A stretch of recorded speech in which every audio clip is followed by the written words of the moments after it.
தற்பொழுது இந்த கீபோர்டில் நமது விரல்களை தழுவ விடும்போது அது ஏதோ ஒரு இனிமையை காட்டுவதாக நாம் அறிகின்றோம். மிக இனிமையாக உள்ளது. இது நிச்சயமாக அநேக பாடல்கள் இது இருப்பது நமக்கு தோன்றுகிறது. ஆகவே இது என்ன வகையான ஸ்வரக்கோர்வை, அது கோர்த்துள்ள ராகத்தின் பெயர் என்ன என்பது பற்றியெல்லாம் பார்க்க வேண்டும். நாம் தற்பொழுது கீபோர்டுக்கு சென்று இதன் விவரங்களை பற்றி முதலாவதாக அறிவோம். அதற்கு பின்னர் இந்த ராகம் சார்ந்த பாடல்கள் என்னென்ன வருகிறது என்று பார்ப்போம். இசைப்பிரியர்களே, நாம் தற்பொழுது மூன்றாவது செய் ராகமாக இந்த ஹிந்தோளம் என்ற ராகம் பற்றி நாம் பார்க்கின்றோம். இதுவும் மூன்றாவது முக்கியத்துவம் வாய்ந்த ராகமாக நடபைரவின் கீழ் வருகிறது. முதலாவதாக ஆனந்த பைரவி என்ற ராகம் பற்றி பார்த்தோம். இரண்டாவதாக தர்பாரி கன்னடா என்ற ராகம் பற்றி பார்த்தோம். தற்பொழுது மூன்றாவதாக ஹிந்தோளம் என்ற ராகம் பற்றி பார்க்கின்றோம். இது சார்ந்த அமைப்பாகத்தான் நாம் இந்த கீபோர்டு யூஸ் பண்ணும்போது விரல்கள் தவழும்போது நமக்கு கிடைத்த பலன் இந்த ஹிந்தோள ராக சாயல். அது என்னென்ன ஸ்வரங்களை கொண்டுள்ளது என்பது பற்றி பார்க்க வேண்டும். அதற்கு முன் இந்த ஹிந்தோளம் என்பது மிக இனிமையான ராகம். இது மருத்துவ குணம் வாய்ந்ததாக அறிகின்றோம். வயிற்று பொறுமல், அஜீரணம், மூலக்கோளாறுகள் போன்றவற்றை இந்த பாடல்கள் கேட்பதன் மூலம் குணமாவதாக தகவல்கள் கூறுகின்றார்கள். அதை பரீட்சித்து பார்ப்பது நாம் தான் பார்க்க வேண்டும். இந்த ராகத்திற்கு இணையாக ஹிந்துஸ்தானியில் மால்கவுன்ஸ் என்ற ராகமானது குறிக்கப்படுகிறது. இது 5 ஸ்வரங்களை கொண்ட ஒரு ராகம். இது ச க ம த நி என்ற 5 ஸ்வரங்களை கொண்டுள்ளது. இது ஆனந்த பைரவின் கீழ் வரக்கூடிய அதே ஸ்வரங்கள் என்பதினால் இது அந்நிய ஸ்வரங்கள் இல்லாமல் உள்ள ஒரு ராகம். இது ஔடவம். 5 என்பதனால் ஔடவம். இந்த ராகத்தின் ஸ்வர அடுக்க எண் 1 4 6 9 11. 1 4 6 9 11. இந்த எண்ணை ஏன் கூறுகின்றோம்? அறியாமல் நாம் கீபோர்டை உபயோகித்து பார்க்கும்போது 1 என்று எடுத்துக்கொள்வது சட்சமாக வைத்துக்கொண்டு அதற்கு 4ஆவதாக வரக்கூடிய சாவியை பார்க்கும்போது அது சிறிய காந்தாரம், சாதாரண காந்தாரம் என்று வரக்கூடும். 6 என்று வரும்போது மத்தியமம் என்று வரக்கூடும். 9 என்று வரும்போது சுத்த தெய்வதம், 11 என்றும்போது கைசிநீகம் என்று எந்த இடத்தில் வேண்டுமானாலும் விரல் வைத்து இந்த எண்ணிக்கையில் ஓட்டி ஏற்றி இறக்கும்போது ஆரோகணம் அவரோகணமாக அது நமக்கு வரக்கூடும். இந்த எளிமைக்காகத்தான் எண்ணை குறிக்கின்றோம். இது பற்றி மேலும் மேலும் திரும்ப திரும்ப சொல்வது எளிமையாக நாம் பின்பற்றுவதற்காக என்பதற்காகத்தான் இது சொல்லப்படுகிறது. இந்த ஹிந்தோளம் அநேக பக்தி பாடல்களை கொண்டுள்ளது. உதாரணமாக சீர்காழி கோவிந்தராஜன் அவர்கள் பாடிய முருகன் மீது பாடிய நீயே என் வாழ்வின் நற்கதியானவன் என்ற பாடல், டி.எம். சௌந்தரராஜன் பாடிய கற்பனை என்றாலும் கத்திலை என்றாலும் கந்தனே உன்னை மறவேன். அடுத்து நாவூர் இ.எம். ஹனீஃபா கூட அல்லாவின் மீது இந்த ராகத்தில் ஒரு பாடல் பாடியுள்ளார். அதனை பின்பற்றி ஐயப்பனுக்கு பாடலானது நமக்கு ஐயப்பனுடைய பாடல்கள் தெரிகிறது. ஐயம் ஹனீஃபாவினுடைய அந்த மெட்டு அப்படியே எடுத்துக்கொண்டு இந்த பாடல் வைக்கிறோம். மலையாள மன்னவனை காணலாமா என்ற பாடல் கூட இந்த ராகத்தில் அமைந்ததாக நாம் அறிகின்றோம். ஆகவே முதலாவதாக கீபோர்டில் சென்று இந்த ராகத்திற்கான ஸ்வரங்கள் என்ன என்பதை பற்றி அறிந்து அதற்கு பிறகு இதனால் வரக்கூடிய பாடல்கள் பற்றி பார்ப்போம்.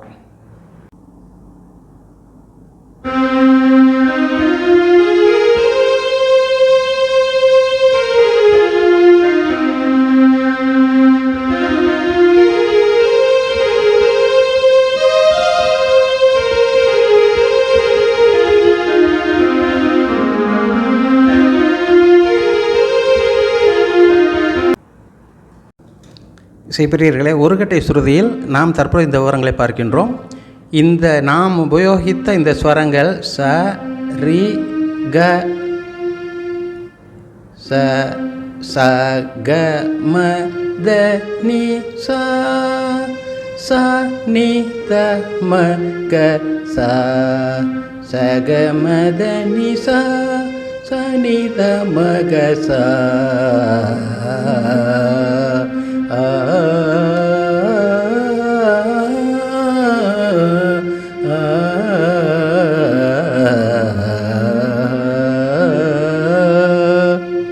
என்று இவ்வாறு இந்த ஆரோகணம் அவரோகணம் ஓடுகிறது. சகமதனிச சனிதமகச என்று ஓடுகிறது. இதனில் நாம் முதலில் கூறியது போல பக்தி பாடல்கள் அநேக பாடல்கள் உள்ளன. எந்தெந்த பாடல்கள் என்பதை மேலோட்டமாக அந்தந்த பாடல்களை இசைத்து இந்த ஸ்வரக்கோர்வை வைத்து இணைத்து பார்த்து அந்த பாடல்களை ருசித்து பார்ப்போம். முதலில் டி.எம்.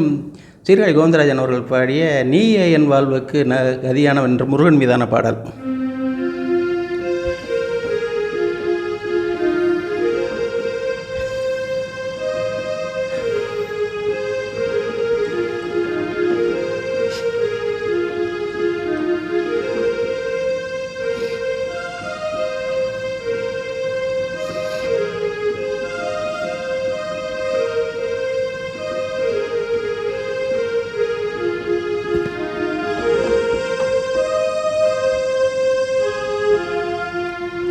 இது போலவே டிஎம் சௌந்தரராஜன் அவர்களுடைய கற்பனை என்றாலும் கற்சிலை என்றாலும் என்ற முருகன் மீதான பாடல் இதே ஸ்வரங்களையே உள்ளடக்குகிறது.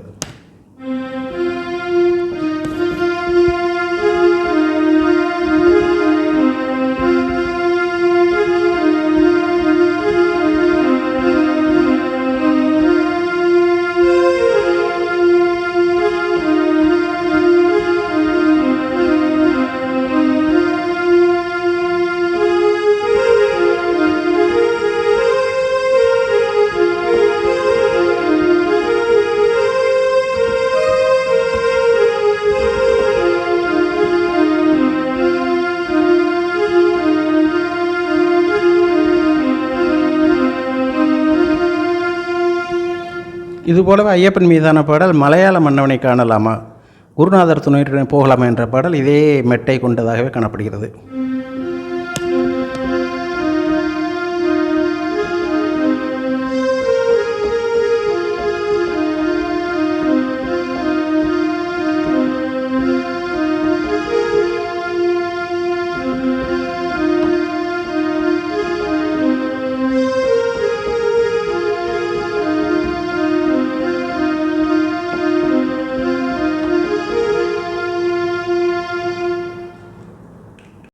அடுத்து சலங்கை ஒளி என்ற படத்தில் ஓம் நமசிவாய என்று இளையராஜா அவர்களை செய்யில் எஸ் ஜானகி பாடிய பாடலை தொட்டு பார்ப்போம்.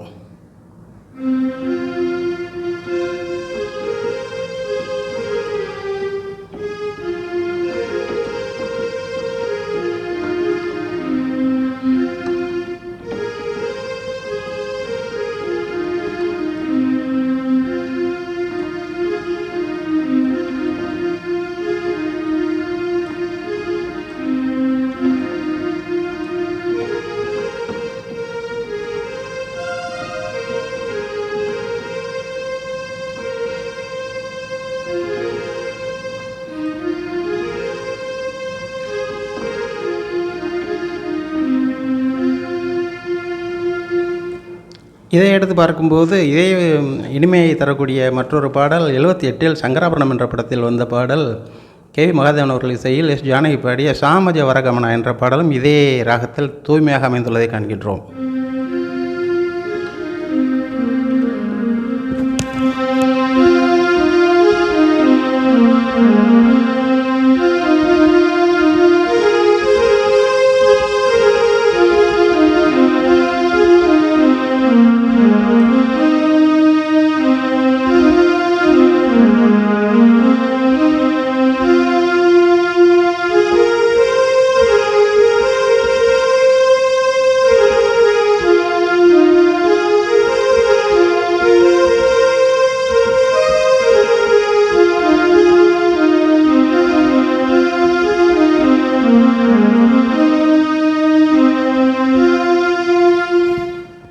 இதுபோலவே மோட்டார் சுந்தரம் பிள்ளை என்ற படத்தில் 1965 வந்த படத்தில் ராதா ஜெயலட்சுமி எம்.எஸ். சுசனா அவர்கள் இசையில் பாடிய பாடல் மனமே முருகனின் மயில் வாகனம் என்ற பாடல் இதே ராகத்தில் அமைந்துள்ளது.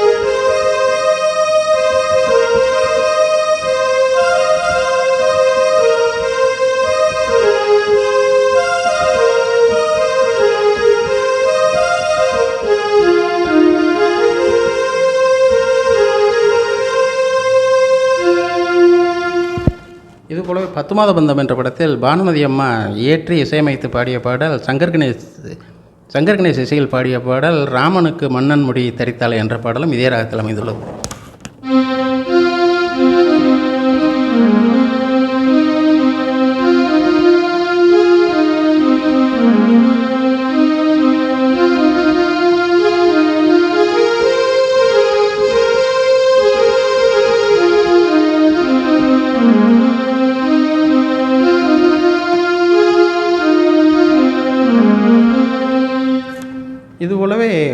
63 வந்த லவகுசா என்ற படத்தில் கே.வி. மகாதேவன் அவர்கள் இசையில் ராதா ஜெயலட்சுமி போன்றோர் பாடிய ஜெகம் புகழும் புண்ணிய கதை ராமனின் கதை என்ற படம் இதே ராகத்தில் அமைந்துள்ளதை அறியலாம்.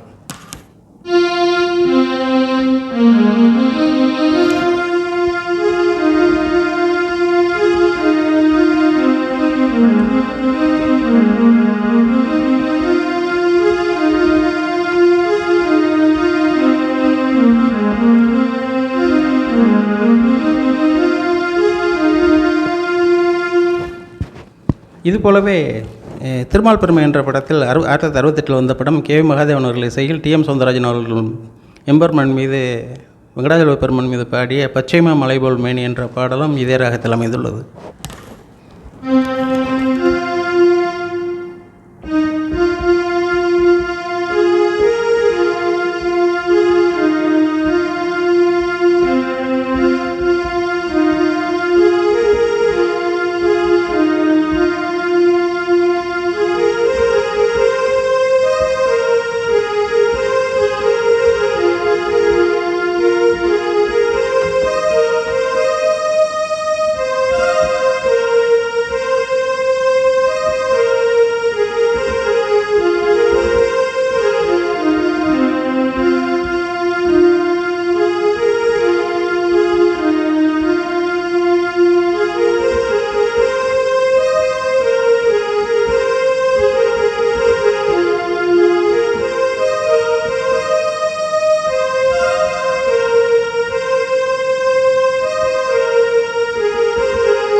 ஆகவே அன்பர்கள், நாம் தற்போது செல்லும் எளிமையான இயல்பான முறையில் இசைத்து பார்ப்பதை தாங்களும் பின்பற்றி இசை பிரியம் அவர்கள் இசைத்ததை நாம் இசைத்து பார்க்கின்றோம். எந்த ஒரு இனிமையை நாம் பெறுவதற்காக தான் இந்த முயற்சி. ஆகவே அன்பர்கள் நமது சேனலை பின்தொடர்ந்து வரும்போது எந்த வகையில் நாம் தேடுவதற்கு இது வாய்ப்பாக அமைகிறது என்பதனை நாம் அறிகின்றோம். ஆகவே அன்பர்கள் நமது சேனலை சப்ஸ்கிரைப் செய்து கொண்டு பக்கத்தில் உள்ள பெல் பட்டனை கிளிக் செய்து கொள்ளுங்கள். அதில் வரக்கூடிய ஆல் என்ற ஆப்ஷனை கிளிக் பண்ணிக்கங்க. நமது இனிமையை பற்றி தாங்கள் பெரும் சந்தோஷத்தை பகிர்ந்து கொள்ளுங்கள், நண்பர்களுக்கு கூறுங்கள். இசையில் நாம் முறையாக பயிலாமல் நாம தேடிக்கொண்டு செல்லும்போது என்ன இனிமை என்பதனைத்தான் பகிர்கின்றோம். ஆகவே அன்பர்கள், இது தொடர்பான மற்ற சினிமா பாடல்கள் என்னென்ன வருகின்றன என்பதனை அடுத்த எபிசோடில் பார்ப்போம். நன்றி, வணக்கம்.